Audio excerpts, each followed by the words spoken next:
അസ്സലാമു അലൈക്കും വറഹ്മത്തുള്ളാഹി വബറകാതുഹു. എല്ലാവർക്കും UAEയുടെ പുതിയൊരു വീഡിയോയിലേക്ക് സ്വാഗതം. ഇപ്പോൾ ലോകത്ത് യുദ്ധം നടന്നുകൊണ്ടിരിക്കുകയാണല്ലോ. ഇറാനും അമേരിക്കയും ഇസ്രായേലും ഒക്കെ ആയിട്ട് വലിയ യുദ്ധം നടന്നുകൊണ്ടിരിക്കുകയാണ്. അതിൻ്റെ പ്രയാസങ്ങൾ നമ്മൾ അനുഭവിക്കുന്നുണ്ട്. ഇപ്പോൾ ഗ്യാസിന് വില കൂടിയിട്ടുണ്ട്, പെട്രോളിന് വില കൂടിയിട്ടുണ്ട്, പല ഇൻഡസ്ട്രികളും തകരുന്ന ഒരു ഘട്ടത്തിലാണ് നിൽക്കുന്നത്, പല കടകളും അടച്ചിട്ടുണ്ട്. അപ്പോൾ ഇങ്ങനെ സാധാരണക്കാരായ ആളുകൾ പോലും ഇതിന് പ്രയാസം അനുഭവിക്കുകയാണ്. പക്ഷേ അതിനേക്കാൾ നമുക്ക് പ്രയാസം തോന്നുന്ന വേറൊരു കാര്യമാണ് അവിടെ മരിച്ചു വീഴുന്ന സാധാരണക്കാരായിട്ടുള്ള ആളുകൾ. ചില രാഷ്ട്രീയ നേതാക്കന്മാരുടെ താല്പര്യത്തിന് വേണ്ടിയിട്ട് കുട്ടികളും സ്ത്രീകളും അടക്കമുള്ള സാധാരണക്കാരായിട്ടുള്ള ആളുകൾ മരിച്ചു വീഴുക എന്ന് പറയുമ്പോൾ എത്രയോ പ്രയാസമുള്ള കാര്യമാണ്. നിങ്ങളൊന്ന് ആലോചിച്ച് നോക്കുക. അപ്പോൾ നമ്മളൊരു കുഞ്ഞിനെ നമ്മൾ തല്ലിയെന്ന് വിചാരിക്കും, ഒരു ചെറിയ കുട്ടിയെ.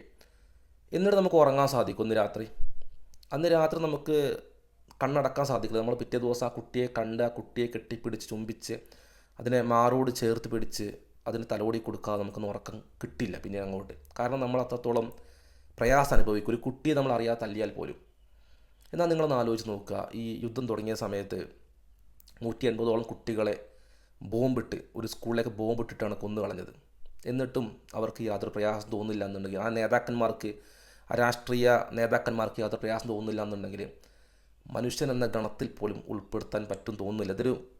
ഒരു മിസ്റ്ററിയാണ്. എനിക്ക് തോന്നുന്നത് എങ്ങനെയാണിത് സംഭവിക്കുന്നത് എന്നുള്ളത്. എങ്ങനെയാണ് ഒരു മനുഷ്യനെ കൊണ്ട്, ഒരു കുട്ടിയെ കൊന്നിട്ട്, ഒരു സാധാരണക്കാര വ്യക്തിയെ കൊന്നിട്ട് ഭക്ഷണം കഴിക്കാൻ സാധിക്കുന്നത് എന്നുള്ളൊരു മിസ്റ്ററി ആയിട്ട് പലപ്പോഴും ഫീൽ ചെയ്യാറുണ്ട്. നമ്മുടെ നാട്ടിലുള്ള ചില ആളുകൾ യുദ്ധം തുടങ്ങിയ സമയം മുതൽ തന്നെ ഒരു പക്ഷത്തെ കൂടിയിട്ട് അങ്ങോട്ടടിക്കട കുഞ്ഞിരാമ ഇങ്ങോട്ടടിക്കട കുഞ്ഞിരാമ എന്ന് പറഞ്ഞ് യുദ്ധത്തിനെ ഒരു ഗെയിമായിട്ടെല്ലാം കൺസിഡർ ചെയ്ത് അതിനെ എൻജോയ് ചെയ്യുന്നതായിട്ടെല്ലാം കാണാൻ സാധിക്കുന്നുണ്ട്. നമ്മുടെ തൊട്ടടുത്ത് ജീവിക്കുന്ന നമ്മുടെ കൂടെയുള്ള ആളുകൾ തന്നെയാണ് അവരൊക്കെ. ഇത്തരം ആളുകൾ, ഈ സാധാരണക്കാരായിട്ടുള്ള ആളുകൾ അവിടെ കൊല്ലപ്പെടുന്ന സമയത്ത് പോലും ഇവരത് എൻജോയ് ചെയ്യണം. കാരണം ഇവരാലോചിക്കുന്നത് തൻ്റെ എതിർഭാഗത്തുള്ള ടീമിൽ ഒരാളാണല്ലോ മരിച്ചു പോയത്, അല്ല ഓപ്പോസിറ്റ് ടീമിലെ കുട്ടികളാണ് വരെ മരണപ്പെട്ടു പോകുന്നത്. അപ്പോൾ കുഴപ്പമില്ല, കുട്ടി മരിച്ചോട്ടെ, കുഴപ്പമില്ല എന്നൊക്കെ ചിന്തിക്കാനും അത് കണ്ട് ആസ്വദിക്കാനൊക്കെ ഒരു മനുഷ്യനെ കൊണ്ട് തോന്നുന്നുണ്ടെങ്കിൽ നിങ്ങളെ മനസ്സിനകത്തൊരു തുള്ളി പോലും കരുണ ബാക്കിയില്ല എന്നുള്ളത് വളരെ കൃത്യമായിട്ട് മനസ്സിലാക്കാൻ സാധിക്കും. നമ്മൾ ഈ പറഞ്ഞു വന്ന വിഷയം യുദ്ധ സംബന്ധമായിട്ട് ഒരുപാട് ചർച്ചകൾ നടന്നുകൊണ്ടിരിക്കുന്നുണ്ട്. അതിൽ കുറച്ച് ഇൻട്രസ്റ്റിംഗ് ആയിട്ടുള്ള പല ചർച്ചകളും സോഷ്യൽ മീഡിയയിൽ കാണാൻ സാധിക്കും. അതിലൊരു വിഷയം നമ്മൾ എടുത്തിട്ടുള്ളത്, അതായത് ഇറാനിൽ ഒരു വലിയ സൈസുള്ള ഒരു വിഗ്രഹത്തിന് 2 കൊമ്പൊക്കെ ഉണ്ട്. അതേപോലെ തന്നെ 666 എഴുതിയിട്ടുണ്ട്. പിന്നെ ഇസ്രായേലിൻ്റെ കൊടി അതിനകത്ത് കാണാൻ സാധിക്കും, അമേരിക്കയുടെ കൊടി കാണാൻ സാധിക്കും അതിനകത്ത്, പിന്നെ ഡേവിഡിൻ്റെ സിമ്പിൾ അതിനകത്ത് കാണാൻ സാധിക്കും. ഇങ്ങനെ അമേരിക്കൻ പ്രസിഡന്റ് ട്രംപിൻ്റെ ഫോട്ടോ എല്ലാം വെച്ചിട്ടുള്ള വലിയൊരു വിഗ്രഹം. ആ വിഗ്രഹത്തിന് ജനങ്ങൾ പബ്ലിക്കായിട്ട് കത്തിച്ച ഒരു വീഡിയോ നിങ്ങൾ കണ്ടിട്ടുണ്ടാവും. അത് സോഷ്യൽ മീഡിയയിൽ, ഇൻസ്റ്റാഗ്രാം, ഫേസ്ബുക്ക് പോലെയുള്ള സോഷ്യൽ മീഡിയയിലും എക്സിലൊക്കെ വളരെ വലിയ ചർച്ചയാക്കപ്പെടുകയും വൈറലൊക്കെ ആവുകയും ചെയ്തിട്ടുള്ളൊരു വിഷയമാണ്. ഇത് യുദ്ധം തുടങ്ങുന്നതിന് മുമ്പാണ് ഈ ഒരു വിഗ്രഹത്തിൽ കത്തിച്ചിട്ടുണ്ടായിരുന്നത്. അമേരിക്കയോടും ഇസ്രായേലിനോടുമുള്ള ഒരു എതിർപ്പിൻ്റെ ഭാഗമായിട്ട്, അവരുടെ അതിക്രമങ്ങളോടുള്ള എതിർപ്പിൻ്റെ ഭാഗമായിട്ടാണ് ജനങ്ങൾ അതിനെ കത്തിച്ച് കളഞ്ഞത്. ഇതേപോലെ തന്നെ മെക്സിക്കോയിലും ഒരു കൂട്ടം ജനങ്ങൾ കുറച്ച് ആഴ്ചകൾക്ക് മുമ്പായിട്ട് പബ്ലിക്കായിട്ടൊരു വിഗ്രഹത്തിന് ഉണ്ടാക്കി ആ വിഗ്രഹത്തിനെ അവർ ഇതേപോലെ തന്നെ അതിനെ ഇസ്രായേലിനോടും അമേരിക്കയോടും എതിർപ്പിൻ്റെ ഭാഗമായിക്കൊണ്ട് അവർ പബ്ലിക്കായിട്ട് കത്തിച്ച് കളഞ്ഞു. അപ്പോൾ ആ ഒരു വാർത്തയെ നിങ്ങൾ പലപ്പോഴും കണ്ടിട്ടുണ്ടാവും. അപ്പോൾ സ്വാഭാവികമായിട്ടും വരുന്നൊരു ചോദ്യമാണ്, എന്താണ് ഈ വിഗ്രഹത്തിന് ഇസ്രായേലും അമേരിക്കയുമായിട്ടൊക്കെ എന്തെങ്കിലും ബന്ധമുണ്ടോ? ഈ വിഗ്രഹത്തിനെ കത്തിക്കുന്ന ആൾക്കാർ ഉദ്ദേശിക്കുന്നത് ഇസ്രായേലിനും അമേരിക്കയ്ക്കും എഗെയിൻസ്റ്റ് ആയിട്ടാണ് ഞങ്ങൾ നിൽക്കുന്നത്, അവരുടെ നയങ്ങൾക്ക് എഗെയിൻസ്റ്റ് ആണ് ഞങ്ങളെന്ന് പറയാൻ വേണ്ടിയിട്ടാണ്. അപ്പോൾ അതിന് അവരെന്തിനാണ് വിഗ്രഹത്തിനെ കത്തിക്കുന്നത്? വിഗ്രഹമായിട്ട് എന്തവർക്ക് ബന്ധമുള്ളത് എന്നൊരു ചോദ്യം, അത് സ്വാഭാവികമായിട്ടും വരാൻ സാധ്യതയുള്ള ചോദ്യമാണ്. ഇവർ കത്തിച്ച സമയത്ത് ഇവർ ഈ വിഗ്രഹത്തിന് വിളിച്ച പേരെന്ന് പറയുന്നത് ഈ ബാൽ എന്നാണ്. അപ്പോൾ ബാൽ എന്ന വിഗ്രഹത്തിന് കത്തിച്ചിട്ടുള്ളത്, നിങ്ങൾ ഈ ബാൽ എന്ന വാക്ക് ഒരു പക്ഷേ ഫസ്റ്റ് ടൈം കേൾക്കുമായിരിക്കും, അല്ലെങ്കിൽ നിങ്ങൾ അതിന് മുമ്പ് കേട്ടിട്ടുണ്ടാവും. ചില ആളുകളെല്ലാം ഇപ്പോൾ കോമിക്സിലെല്ലാം, ഇപ്പോൾ മാർവൽ കോമിക്സിനകത്തൊക്കെ ഈ ബാൽ എന്ന ഒരു കഥാപാത്രത്തിന് നിങ്ങൾക്ക് പല രീതിയിലുള്ള അഡാപ്റ്റ് ചെയ്തുകൊണ്ട് കാണാൻ സാധിക്കും. ഇതേപോലെ തന്നെ ജാപ്പനീസ് അനിമേറ്റഡ് സീരീസിനകത്തൊക്കെ ഈ ബാൽ എന്നൊരു കഥാപാത്രം ഒരു ജിന്നായിക്കൊണ്ടൊക്കെ അതിന് അവർ പ്രസൻറ്റ് ചെയ്തിട്ടുണ്ട്. പിന്നെ നമ്മൾ എപ്സ്റ്റീൻ ഫയൽസിലേക്ക് നോക്കുന്നുണ്ടെങ്കിൽ, എപ്സ്റ്റീൻ ഫയൽസ് എന്ന് പറയുമ്പോൾ ലോകത്തെ മൊത്തം ഞെട്ടിച്ചിട്ടുള്ളൊരു കാര്യമാണ്. കാരണം ചെറിയ കുട്ടികളടക്കം ലൈംഗികമായിട്ട് ഉപയോഗിക്കുക, അവരെ വിൽപ്പന ചരക്കാക്കുക, അത്തരം കാര്യങ്ങളെല്ലാം പബ്ലിക്കായിട്ട് ജനങ്ങൾ അറിയുകയാണ്. ഫയൽസിനകത്ത് വന്ന ആളുകളുടെ പേരാണ് കൂടുതൽ ഞെട്ടിച്ചത്. കാരണം ട്രംപ് എന്ന് പറയുമ്പോൾ സ്ത്രീകളെ ലിബറേറ്റ് ചെയ്യാൻ നടക്കുന്ന ആളാണ്. സ്ത്രീകൾക്ക് സ്വാതന്ത്ര്യം പല രാജ്യങ്ങളിലും കുറവാണ്, അതുകൊണ്ട് ഞാൻ അങ്ങോട്ട് സ്ത്രീകളെ ഏറ്റെടുക്കുകയാണ്, ഞാൻ എടുക്കുക, എന്നിട്ട് ഞാൻ അങ്ങോട്ട് സ്വാതന്ത്ര്യം കൊടുക്കുമെന്ന് പറഞ്ഞു കിടന്ന് കുട്ടികളെ കൊന്ന് നടക്കുന്ന വ്യക്തിയാണ് ട്രംപ്. അപ്പോൾ ട്രംപ് അടക്കമുള്ള ആളുകൾ, അതേപോലെ തന്നെ റിച്ചാർഡ് ഡോക്കിൻസ്, നിരീശ്വരവാദ പ്രചാരകനും ഇപ്പം നവ ലിബറൽ ആശയത്തിൻ്റെ നേതാവൊക്കെ ആയിട്ടുള്ള അത്തരം ആശയങ്ങൾ പ്രചാരകനൊക്കെ ആയിട്ടുള്ള റിച്ചാർഡ് ഡോക്കിൻസിനെ പോലെയുള്ള കേരളത്തിലെ നാസ്തികന്മാരടക്കമുള്ള ഇപ്പോൾ രവിചന്ദ്രനെ പോലെയുള്ള നാസ്തികന്മാരൊക്കെ ഇൻഫർമേഷൻ എടുക്കുന്നതൊക്കെ ഈ പറഞ്ഞ റിച്ചാർഡ് ഡോക്കിൻസ് എന്നാണല്ലോ. അപ്പം അവരുടെയൊക്കെ നേതാവായിട്ടുള്ള റിച്ചാർഡ് ഡോക്കിൻസ് പോലെയുള്ള ആളുകൾ, പിന്നെ Stephen Hawking, I don't know, എനിക്ക് കൂടുതൽ പറയാനുള്ള വിഷയത്തിൽ പുള്ളിക്കാരൻ്റെ പേരടക്കം, പുള്ളിക്കാരൻ്റെ വിഷയങ്ങളടക്കം അതിൽ ചർച്ച ചെയ്യപ്പെടുന്നത്. അപ്പോൾ ഇങ്ങനെ സയൻറ്റിസ്റ്റുകളുടെ പേര് പോലും ഇതിനകത്ത് വരുന്നുണ്ട് എന്നുള്ളത് ഇപ്പോൾ ഇതുമായി ബന്ധപ്പെട്ട് വരുന്നുണ്ട്. അപ്പോൾ ഈ ഒരു എപ്സ്റ്റീൻ ഫയൽസുമായി ബന്ധപ്പെട്ട പ്രധാനപ്പെട്ട വേറൊരു ചർച്ചയാണ്. സോഷ്യൽ മീഡിയക്കകത്ത് നടക്കുന്ന പല തിയറികളുണ്ടാവുമല്ലോ. അതിലുള്ള ഒരു തിയറിയാണ് കാനിബാലിസം എന്ന് പറയുന്നത്. അതായത് മനുഷ്യന്മാരെ കൊന്ന് മനുഷ്യ ഇറച്ചി കഴിച്ചിരുന്നു എന്നുള്ളൊരു തിയറി. അത് ചർച്ച ചെയ്യപ്പെടുന്നുണ്ട് സോഷ്യൽ മീഡിയയിൽ. അതേപോലെ തന്നെ എപ്സ്റ്റീൻ ഫയൽസിൻ്റെ അകത്ത് പേര് വന്നിട്ടുള്ള ഇത്തരം ആളുകൾ അവരുടെ വിജയത്തിന് വേണ്ടിയിട്ട് അവർ കുട്ടികളെ ബലി കൊടുത്തിരുന്നു എന്നൊക്കെ അതിനകത്ത് ജനങ്ങൾ ചർച്ച ചെയ്യുന്ന വിഷയങ്ങളാണ് ഇതൊക്കെ സോഷ്യൽ മീഡിയയിലൊക്കെ ജനങ്ങൾ പല ഭാഗങ്ങളിലും എടുത്തുകൊണ്ട് ഈ വാക്ക് മറ്റൊരു സ്ത്രീ പണ്ട് പറഞ്ഞിട്ടുണ്ട് എന്ന് പറഞ്ഞുകൊണ്ട് കണക്ട് ചെയ്തുകൊണ്ടൊക്കെയാണ് ഈ തിയറികളെല്ലാം പുറത്തു വരുന്നത്.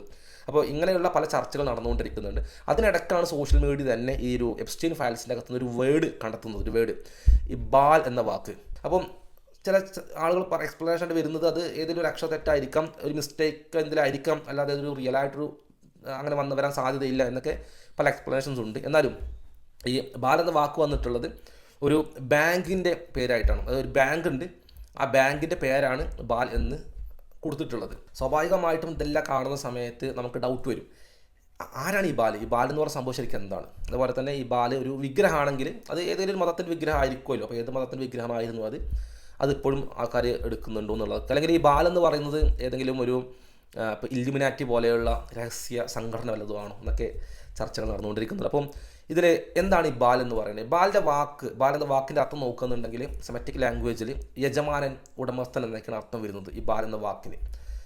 കുറച്ച് ആയിരക്കണക്കിന് വർഷങ്ങൾക്ക് മുമ്പ്, അന്നത്തെ കാലഘട്ടത്തിൽ ഒരു പതിനായിരക്കണക്കിന് വർഷങ്ങൾക്ക് മുമ്പുള്ള അവസ്ഥ പറയുന്നത്, അന്നൊക്കെ മനുഷ്യരുടെ പ്രധാനപ്പെട്ട ഉപജീവന മാർഗ്ഗം എന്ന് പറയുന്നത് കൃഷിയാണ്, അഗ്രികൾച്ചറാണ് അല്ലേ. അപ്പോൾ നമ്മൾ ആ ഒരു കൃഷി വിജയിക്കുകയാണെങ്കിൽ നല്ല രീതിയിൽ ഭക്ഷണം ലഭിക്കും. അവരുടെ ഭക്ഷണവും അവരുടെ സമ്പത്തൊക്കെ ഡിപ്പെൻഡ് ചെയ്തിട്ടുള്ളത് ഈ ഒരു അഗ്രികൾച്ചറിനെയാണ്.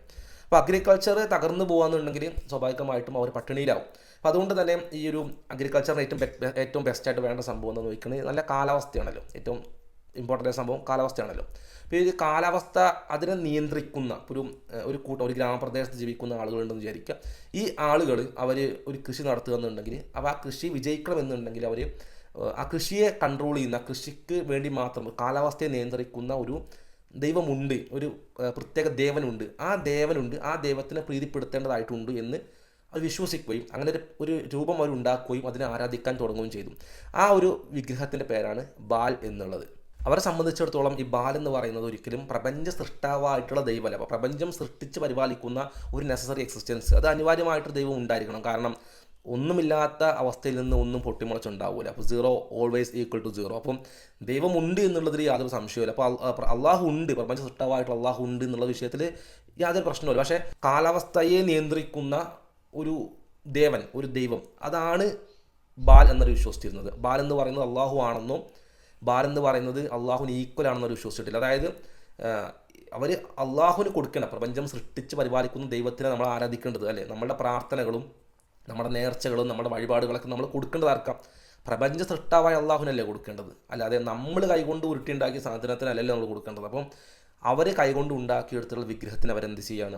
അതിനോട് അവരെ സഹായം അഭ്യർത്ഥിക്കുകയാണ്, അവരതിനെ ആരാധിക്കുകയാണ്, അവരതിനെ പ്രീതിപ്പെടുത്താൻ വേണ്ടി പൂജകൾ നടത്തുകയാണ്. ഈ ഒരു ഭയം എന്ന് പറയുകയാണെങ്കിൽ ഈ ഭയമാണ് ശരിക്കിലേക്ക്, അതായത് പ്രപഞ്ച സൃഷ്ടാവായ ദൈവത്തിൽ പങ്കു ചേർക്കുന്നതിലേക്ക് അവർ എത്തിച്ചിട്ടുള്ളത്. ഈ മഴയും ഇടിമിന്നലൊക്കെ അതിൻ്റെയൊക്കെ തോത് മാറുമോ, ഇപ്പോൾ വരൾച്ച ഉണ്ടാകുമോ എന്നുള്ള ഒരു പേടി കാരണം ഇതിനെ പ്രീതിപ്പെടുത്തുന്നുള്ളൂ. വിഗ്രഹത്തിനെ പ്രീതിപ്പെടുത്താൻ വേണ്ടിയിട്ട് അവർ ഏറ്റവും എക്സ്ട്രീമായ രീതിയിലായിരുന്നു അതിനുള്ള പൂജകളും യാഗങ്ങളും ചെയ്തിരുന്നത്. ചരിത്രങ്ങളിൽ ആ ഒരു വിഗ്രഹത്തിനെ അവർ പ്രീതിപ്പെടുത്താൻ വേണ്ടിയിട്ട് കുട്ടികളെ, സ്വന്തം മക്കളെ പോലും അവർ ബലി കൊടുത്തിരുന്നതെല്ലാം കാണാൻ സാധിക്കും. വേറൊരു രസകരമായ കാര്യം എന്ന് പറയുകയാണെങ്കിൽ ഇന്ത്യൻ മിത്തോളജി അനുസരിച്ചുകൊണ്ട് ഈ ഇടിമിന്നൽ, മഴ ഇതിൻ്റെയൊക്കെ ദേവനായിട്ടുള്ളത് ഇന്ദ്രനാണ്. ദേവസദസ്സിലെ ദേവന്മാരുടെ നേതാവാണ് ഇന്ദ്രൻ എന്ന് പറയുന്നത് അല്ലേ. അതേ സമയത്ത് ഇപ്പം കനാനിയൻ മിത്തോളജി അനുസരിച്ചുകൊണ്ട് അത് ബാലാണ്.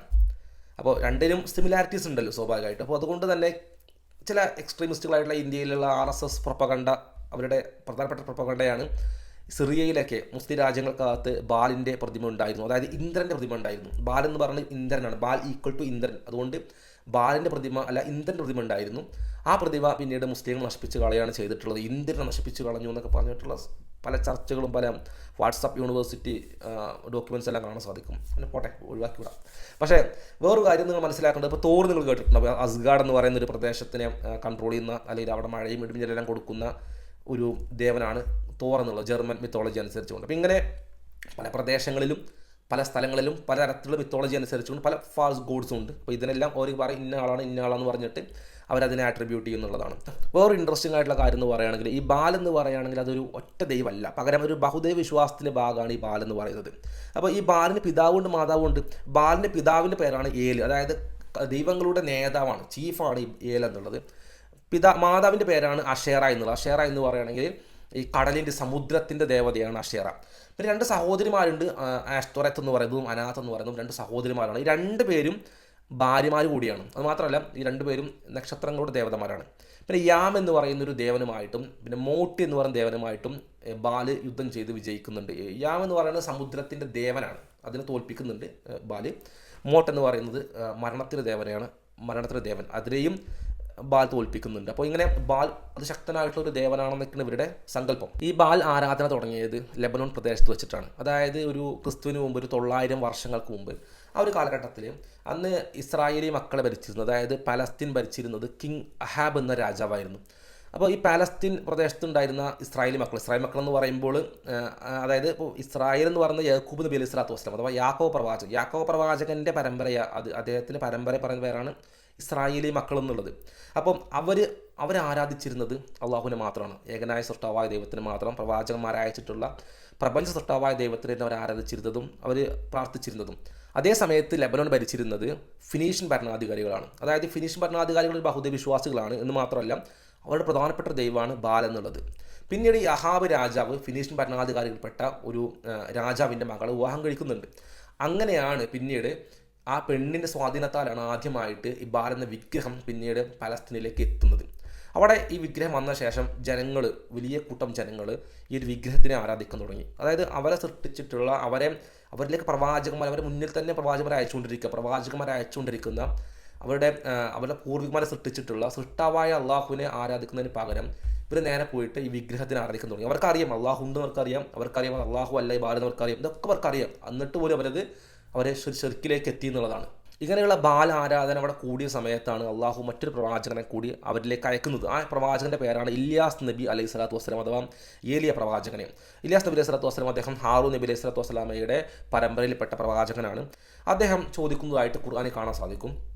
അദ്ദേഹം ചോദിക്കുകയാണ്, നിങ്ങൾ ബാലിനെ വിളിച്ച് പ്രാർത്ഥിക്കുകയാണോ ചോദിക്കുകയാണ്.